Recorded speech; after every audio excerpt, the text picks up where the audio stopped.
Panembahan Al-Nahyan, anak keduanya lagi-lagi bertingkah. Wali Kota Medan, Bobi Nasution kembali minta maaf. Sebelumnya, Panembahan Al-Nahyan ini mencuri perhatian karena hanya menggunakan singlet atau kaos dalam di beberapa rangkaian acara pernikahan Kaisang Pangarep dan Erina Gudono. Karena tingkah Abang Nahyan, demikian Panembahan Al-Nahyan biasa disapa. Bobi Nasution sampai meminta maaf pada Presiden Joko Widodo. Tingkah lucu Al-Nahyan, anak kedua Bobi Nasution dan Kahiyang Ayu mencuri perhatian warganet. Netizen menyebut Nahyan sangat lucu dan apa adanya. Sebab Nahyan terlihat lebih nyaman berjalan ke sana kemari menggunakan singlet sembari memegang botol susu.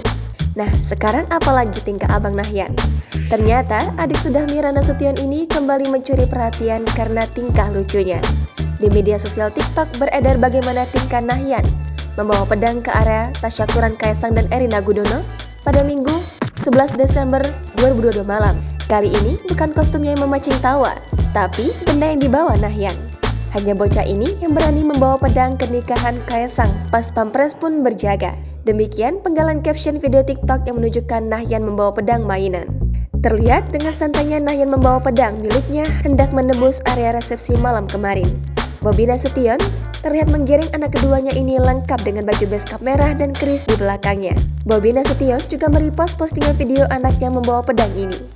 Dalam video ini, pas Pampres yang bertugas terlihat bisa membujuk sehingga Nahyan berhasil digiring keluar dari lokasi resepsi. Tentu dengan diiringi sang papa. Nahyan terlihat berjalan menuju Kahiyang sang mama berdiri. Jangan lupa subscribe, share, komen, dan like ya!